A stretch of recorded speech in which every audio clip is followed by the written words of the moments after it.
Pada tahun 1903 di suatu desa di Inggris, terlihat ada bocah bernama Tolkien lagi main sama teman-temannya.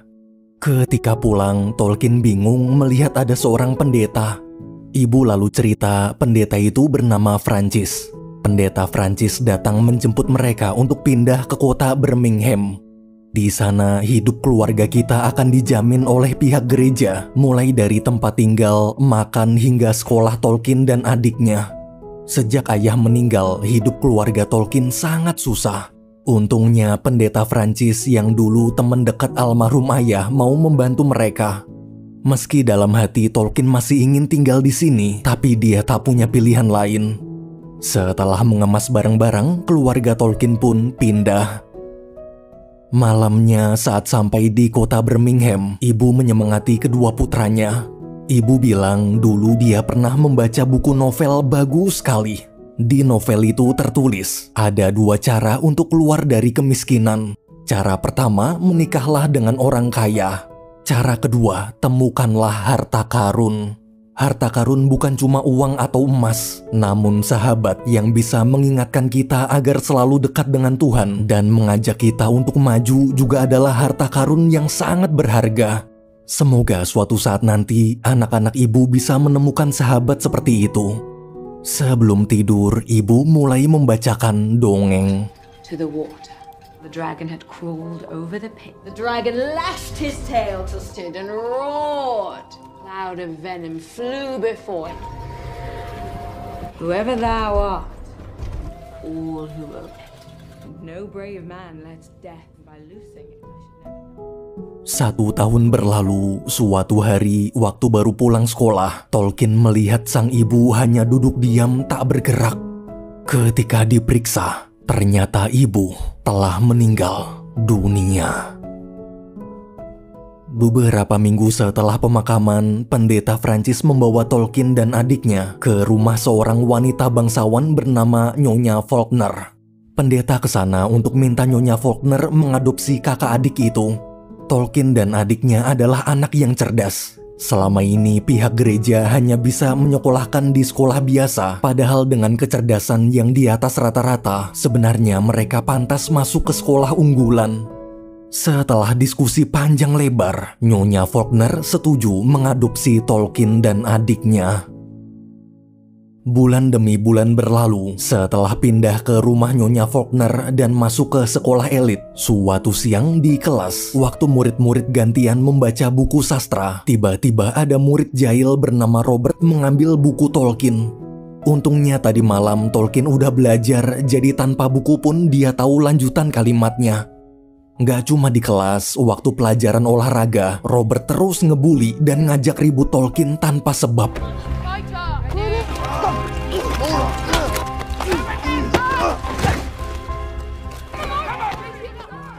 Mereka berdua pun dipanggil ke ruang kepala sekolah. Di depan ruangan, sebelum masuk, Robert menyuruh Tolkien diem aja. Aman, biar dia yang ngomong. Di dalam, kepala sekolah terus memarahi Robert. Karena kasihan, Tolkien mencoba membela, tapi kepala sekolah masih ngomel sambil terus ngebanding-bandingin. Harusnya Robert lebih rajin belajar biar bisa pinter kayak Tolkien. Setelah keluar, Robert kesel. Dia terus ngedumel. Tolkien di situ mencoba menenangkan. Mungkin maksud kepala sekolah baik, tapi Robert ngotot bilang dia lebih tahu apa yang kepala sekolah pikirkan. Soalnya si tua bangka itu adalah bapaknya. Tolkien pun kaget. Keesokan paginya, saat sedang beres-beres kamar, Tolkien mendengar suara piano yang begitu indah. Ketika diperiksa, ternyata ada anak perempuan cantik sedang bermain piano. Namanya Edith. Edith adalah anak asuh baru Nyonya Faulkner. Melihat kecantikan Edith, Tolkien terpesona. Siangnya di perpustakaan sekolah, Robert mengajak Tolkien nongkrong minum teh di luar. Karena tak punya uang, Tolkien nolak. Tapi Robert maksa. Di kafe, Robert juga mengajak 2 temannya yang bernama Gufri dan Christopher. Mereka berempat lalu cerita tentang kehidupan masing-masing. Robert ingin jadi pelukis tapi ditentang sang ayah. Gufri ingin jadi penulis puisi tapi orang tuanya mau dia kerja kantoran. Christopher ingin jadi musisi tapi orang tuanya menyuruh meneruskan bisnis keluarga. Karena terbawa suasana, Tolkien juga ikut cerita. Dari kecil, ibunya selalu membacakan dongeng. Sebelum tidur, dia juga selalu nonton YouTube Insomnia Film. Cerita di sana bagus-bagus. Tolkien suka sekali berimajinasi dan dia bercita-cita ingin membuat dongeng. Bukan dongeng biasa, tapi dongeng yang kisahnya sangat mengagumkan hingga menjadi mahakarya. Malam hari di rumah setelah makan, Tolkien memberanikan diri mengajak Edith ngobrol sambil nyemil selai stroberi. Edith di situ cerita dia berharap bisa bebas keluar rumah untuk melihat indahnya dunia. Saat kembali ke kamar masing-masing demi bisa mengajak Edith jalan-jalan melihat indahnya dunia luar, Tolkien mulai menabung uang sisa jajannya. Esok hari Tolkien nongkrong di kafe lagi sama 3 teman barunya. Waktu dia asik baca buku, Robert bertanya lagi baca buku apa. Tolkien menjelaskan bukunya tentang dewa wanita raksasa bernama Hel. Hel suka banget perang dan pemberontakan. Jika ada kesatria penakut, maka Hel akan melempar para kesatria penakut itu ke dasar neraka yang disebut neraka Helhammer. Mendengar kisah barusan dengan semangat, Robert berkata, gimana kalau mereka mengikuti jejak Hel? Kita nggak boleh jadi penakut, nanti dilempar ke neraka Helhammer. Jadi mulai sekarang kita harus berani memberontak dengan melakukan hal-hal yang kita sukai. Robert melukis, Christopher menulis lagu, Guthrie membuat puisi, dan Tolkien menulis cerita dongeng. Orang lain tak perlu tahu, cukup tunjukkan di antara kita-kita aja setiap kali kita berkumpul lagi. Sebagai pemberontakan pertama, Robert akan nekat melamar seorang pelayan di depan umum. The bearer of my dreams.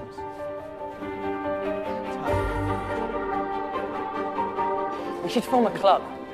You drinking club sounds like something my stepmother would. Boys of Barrow Stores! That sounds like a circus act. And Barovian society. It's cool as long as we pledge our loyalty. Di luar, untuk merayakan hari pemberontakan ini, mereka sepakat membuat klub. Setiap pulang sekolah, mereka harus berkumpul di kafe ini sambil menunjukkan karya baru mereka. Sebelum pulang, keempat bocah itu bersorak, Helhammer. Tahun demi tahun berlalu, Tolkien menjalani kehidupannya dengan gembira. Tak hanya berkumpul bersama 3 sahabatnya, dia juga sering mengajak Edith jalan-jalan.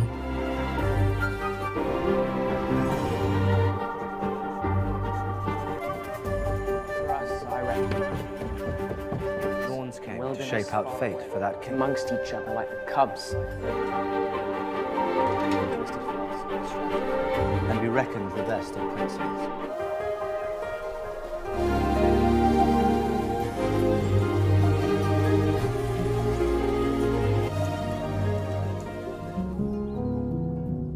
Pada tahun 1911, terlihat Tolkien kini sudah lulus SMA. Siang itu dia mengajak Edith makan di restoran. Di sana, Tolkien cerita kalau dia berhasil membuat bahasa baru yang dia ciptakan dari gabungan bahasa Latin, Inggris, Jerman, serta Perancis. Edith pun kagum.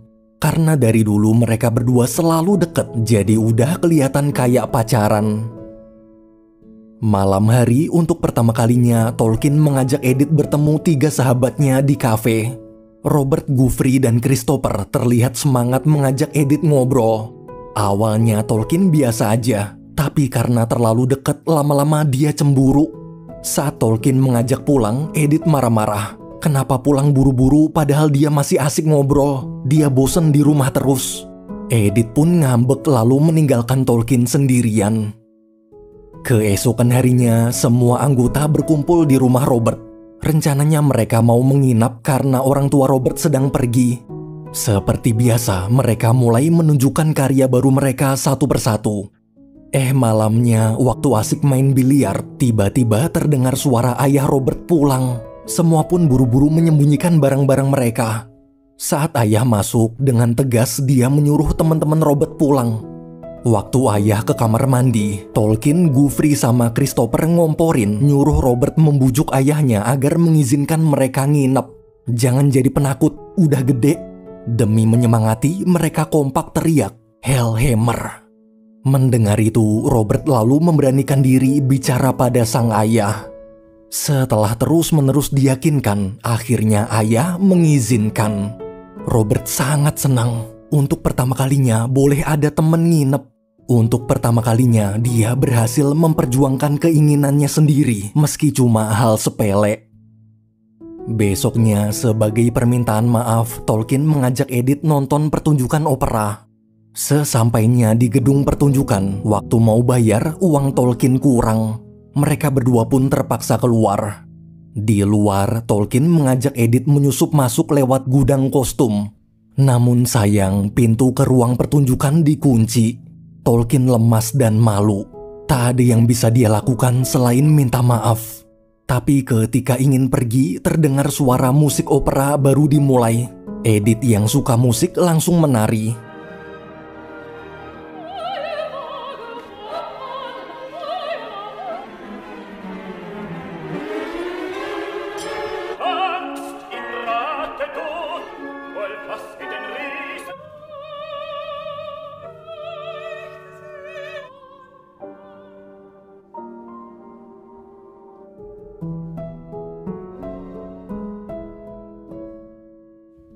Beberapa hari kemudian, Tolkien menemui pendeta Francis.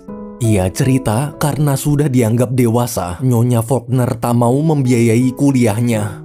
Sebenarnya beberapa hari lalu, Tolkien pernah ikut ujian beasiswa Universitas Oxford tapi gagal. Gara-gara malam sebelum ujian, bukannya fokus belajar, dia malah jalan-jalan sama Edith. Di tengah obrolan, pendeta Francis berkata dia akan bantu membiayai kuliah di Oxford, asalkan dengan satu syarat, Tolkien harus meninggalkan Edith. Pendeta Francis menasehati, sekarang ini masih belum waktunya cinta-cintaan. Jika pendidikan terganggu, hidup Tolkien akan terus miskin. Mendengar syarat itu, Tolkien hanya bisa menurut. Namun 2 tahun semenjak Tolkien kuliah di Oxford, rencana tak berjalan sesuai harapan. Di taman kampus saat sedang berkumpul dengan 3 sahabatnya, Tolkien cerita dia terancam dikeluarkan dari jurusan karena nilainya jelek. Mungkin nanti dia akan kembali ke kota Birmingham dan jualan sepatu. Ketiga sahabatnya pun menyemangati. Di antara mereka semua, Tolkienlah yang paling pintar. Jangan pesimis, nanti dilempar ke neraka Hellhammer. Bila Tolkien mau ganti jurusan, mereka bertiga siap membantu membiayai kuliahnya. Namun Tolkien menolak, dia tak ingin merepotkan. Besok lusanya, Tolkien dapat surat dari Edith yang mengabarkan bahwa sebentar lagi Edith akan bertunangan. Membaca surat itu, Tolkien syok. Malamnya Tolkien mabuk sambil teriak-teriak dengan bahasa yang dia ciptakan sendiri di depan kamar asrama. Oh, surrender! I don't believe he is. I say, right? Yeah, you silly old sod. My balance.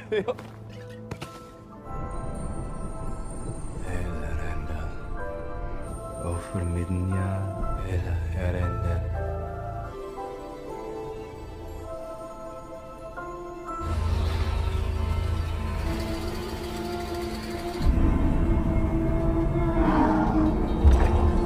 Ronald, get up. You've woken up the whole college. You can't send me down twice. Down. Have a drink. It's okay. It's okay. I've got you. Esok pagi, karena tak punya kegiatan, Tolkien menemani Gufri nonton pertandingan anggar. Tak lama kemudian ada seorang profesor datang lalu bilang semalam dia mendengar Tolkien teriak-teriak dengan bahasa aneh di depan asrama. Tolkien yang gak enak langsung minta maaf. Tadi malam dia mabuk dan bicara ngelantur dengan bahasa yang dia ciptakan sendiri. Ketika profesor pergi, Tolkien mencoba mengejar. Di luar, profesor menjelaskan tentang makna bahasa. Mendengar ilmu baru itu, Tolkien kagum. Profesor lalu memperkenalkan diri. Dia adalah kepala jurusan filosofi. Siangnya, waktu berkumpul, karena Tolkien terancam dikeluarkan dari jurusan, teman-teman menyarankan kenapa nggak pindah ke jurusan filosofi aja, sekalian coba mengajukan beasiswa ke profesor. Sepertinya kemarin si profesor kelihatan tertarik.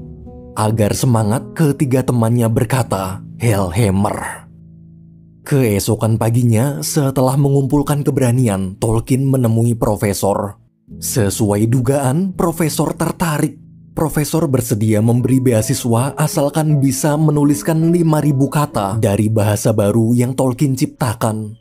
Dengan percaya diri, Tolkien menerima tugas itu. Semenjak berhasil menyelesaikan tugasnya, di pertengahan tahun 1913, Tolkien resmi masuk jurusan filosofi.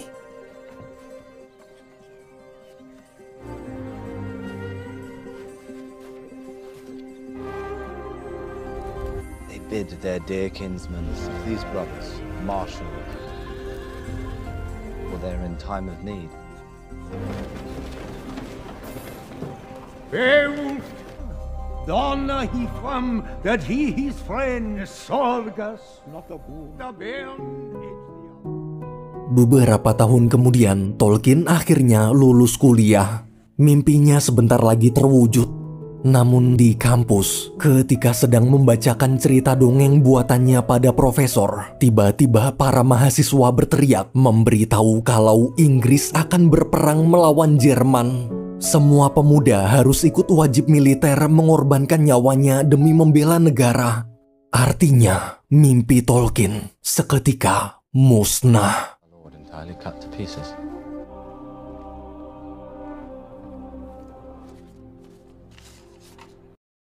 Satu tahun berlalu, Tolkien dan ketiga sahabatnya telah resmi menjadi tentara. Hari itu mereka berempat serta semua tentara Inggris sedang berpesta sebelum dikirim ke medan tempur.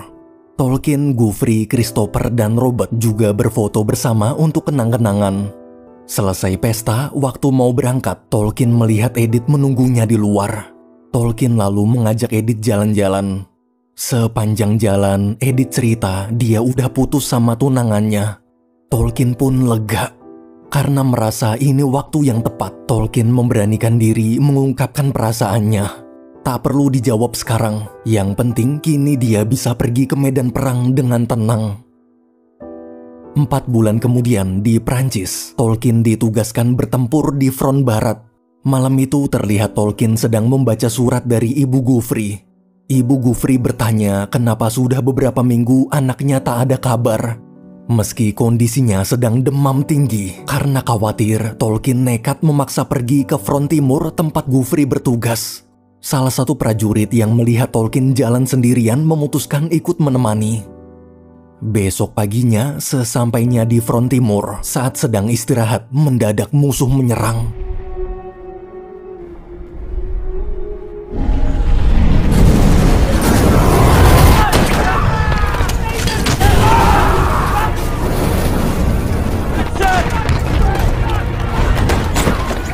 Tolkien berhasil kabur ke parit. Di sana melihat banyak mayat tentara Inggris, Tolkien lemas. Karena tak sanggup berjalan, Tolkien minta tolong temannya mencari Gufri duluan. Dia mau istirahat sebentar. Sebelum pergi, temannya menyelimuti Tolkien agar tak kedinginan. Setelah lama menunggu, temannya kembali dan memberitahu keberadaan Gufri.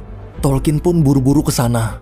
Namun sesampainya di tempat Gufri, ketika bertanya pada komandan, ternyata Gufri sudah pergi bertempur di garis depan.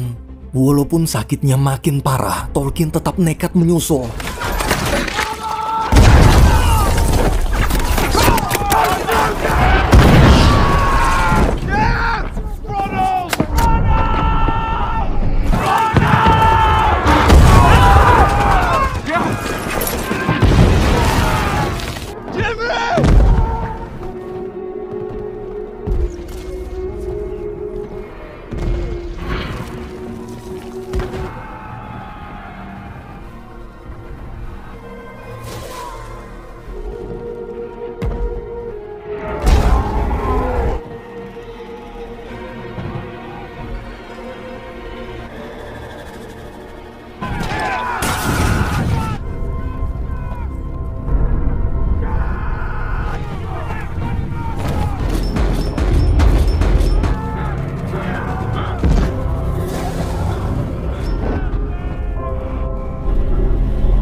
Tolkien pingsan.